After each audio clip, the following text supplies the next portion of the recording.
My earliest memories are of loneliness. I was the only child in a small town where all the other children had known each other since kindergarten. It was hard for me to fit in with their friendly groups, so I often kept to myself. I remember entire weekends spent reading in my room or making up imaginary worlds with my action figures. I was so used to being alone that when I moved on to middle school, I didn't even try to prove myself. My first real crush was Susie from my math class. She was sweet, cute, and even talked to me a few times. I remember getting up the courage to finally ask her out. "Hey, Susie, I was wondering if you wanted to go to a movie this weekend?" I stuttered, my palms sweating. She looked at me sympathetically. "Oh, that's nice of you to ask. But I'm talking to Derek right now. Sorry." "Oh, don't worry." I tried to feign calm even though I was crushed. Story of my life. All through middle school, I remained shy and introverted, spending my weekends playing games or watching TV shows. I saw my peers having relationships and experimenting sexually, but it wasn't happening to me. I felt like there was something wrong with me. At 17, I finally had my first intimate experience, but it was far from what I had envisioned. I went to a party and drank too much. In one of the bedrooms, an older girl I barely knew hooked up with me. We started making out and it quickly escalated into something more. In my drunken state, I felt exhilarated that I had managed to get some kind of result. But soon things started to feel weird and awkward. I tried to tell her that I wasn't sure I wanted to go all the way. "Let's just relax a little," I said. "Come on, don't tease." She thrust at me, not stopping her aggressive advances.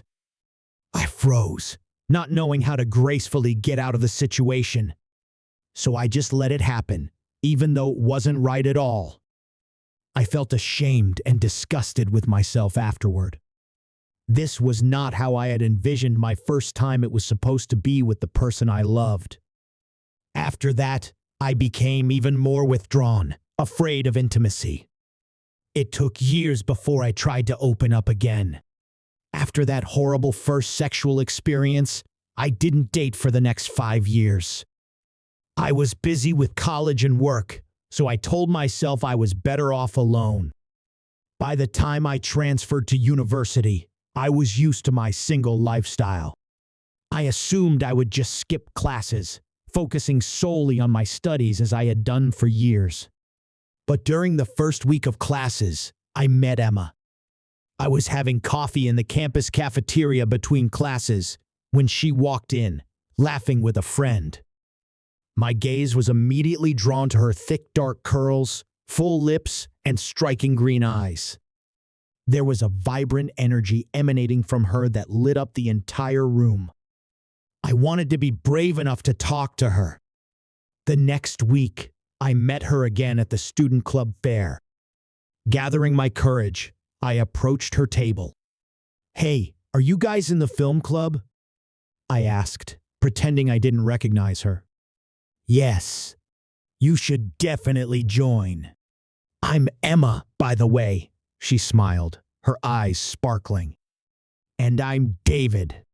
Nice to meet you," said I. We started chatting about the movies we liked. The conversation flowed easily. I was surprised at how comfortable I felt around her. Over the next month, Emma and I crossed paths frequently and spent hours talking about our shared interests: obscure cult movies, photography, post-punk music. Beneath her extroverted exterior, she appeared to be a deep intellectual with a thoughtful view of the world. I fell in love quickly and hard. One evening, we were walking back to the dorm together from the library. I finally worked up the courage to ask her out on a real date. "There's an NDA film festival this weekend. Maybe you'd like to go there together." I nervously held my breath. "David, I'd love to," said Emma. "I I kept wondering when you were going to officially ask me out, she added with a flirty wink.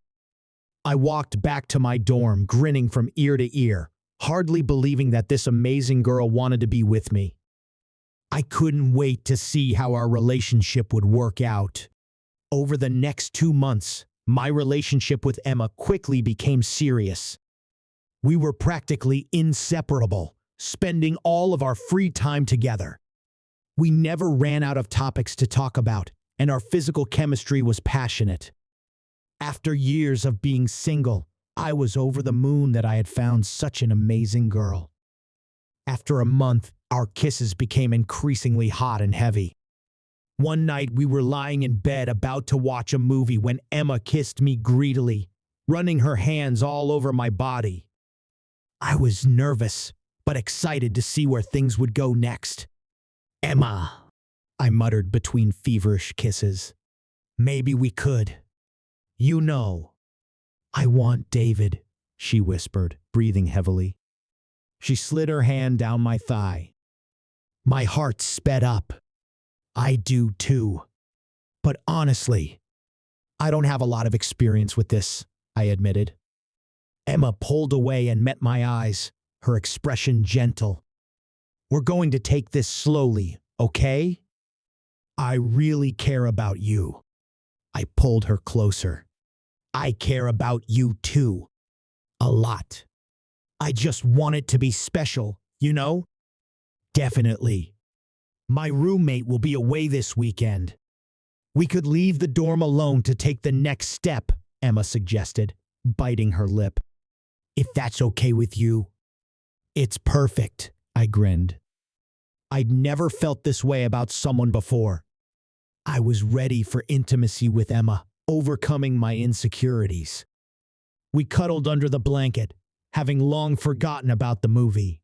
My heart sank at the realization that soon we would give ourselves completely to each other. I was falling in love, something my lonely 17-year-old was sure would never happen. The week dragged agonizingly slow as I anticipated that Emma and I would finally have intimacy.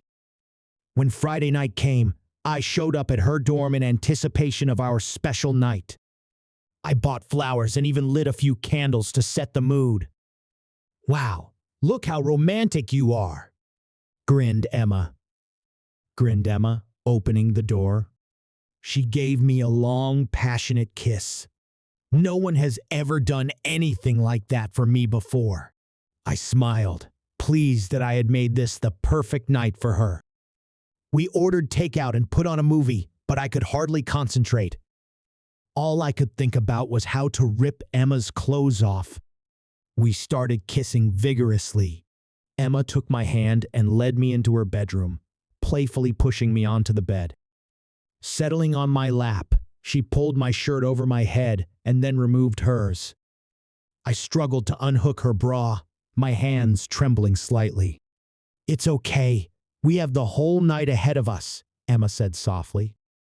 She guided my hands to her naked breasts and we kissed greedily. Just when things were starting to really heat up, my phone rang unexpectedly loudly in my pocket. I ignored it, but the ringing didn't stop. Irritated, I pulled out my phone to answer it, but froze when I saw the name flashing on the screen: Heather. Heather was the older girl from my horrible first sexual experience years ago. We hadn't spoken since. Why was she calling me now? "Is everything okay?" inquired Emma, noticing my absent-mindedness. "Yeah. I'm sorry. It's no one," I said. I dismissed the call, my excitement replaced by worry. Why was Heather contacting me after all this time, just when I'd finally put the trauma behind me? And for that call, Emmy had taken offense at me thinking I had someone else besides her and left. Texted me on WhatsApp that she was breaking up with me. How stupid of her, because I was in love with her. For a month after breaking up with Emma, I tried to climb out of my depression. I couldn't understand how she could have so callously cast me aside after we'd formed such a strong bond. I replayed every moment of our relationship over and over again, trying to figure out what I had done wrong. My friends were trying to be supportive, but they were getting sick of my constant moping. "Dude, it's time for you to move on," my buddy Alex told me over a beer one night. "Emma's not right for you. There are so many other girls out there. But I miss her, man." When things were good, things were really good, I sighed, taking another sip of beer.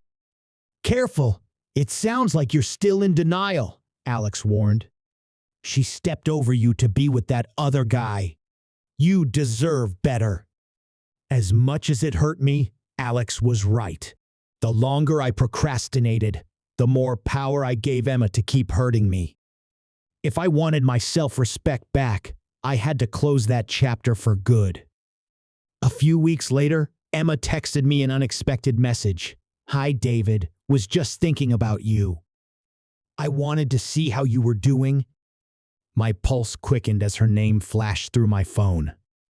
As much as I realized I should ignore the message, I couldn't resist replying. "I'm fine, just trying to stay busy." "Yeah, me too. But I miss hanging out," Emma replied. I stared at her message, conflicting emotions bubbling up inside me. I missed her too a lot, but I'd come too far to back out now. "Listen, Emma, I've been doing a lot of thinking too. As much as I care about you, too much damage has already been done. I think it's best if we don't talk for a while so I can move on. I wish you all the best." I hit the send button before I had time to think it through. My stomach knotted. This was supposed to be goodbye, no matter how much it tortured me. I knew the loneliness would pass sooner or later. I had to believe that one day I would find a man again who would treat me with the love I deserved. It had been 6 months since I had severed ties with Emma. After working hard to rebuild my self-esteem, I finally found healthier emotions. I reconnected with old friends, went to the gym regularly, and energized my body. For the first time in years, I felt truly happy alone. One night there was an unexpected knock on my apartment door. I looked through the peephole and it was Emma. I wondered why she had shown up unannounced after all this time. I opened the door slowly, tensing my nerves. "Emma, what are you doing here?" "Hi, David," she said softly. "I'm sorry for just showing up like this. I know it's weird.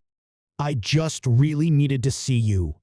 She looked worried, twirling a lock of hair around her finger like she always did when she was nervous. Instinct told me to comfort her, but I stopped myself. "You shouldn't be here, Emma," I said firmly. "We don't have a relationship anymore.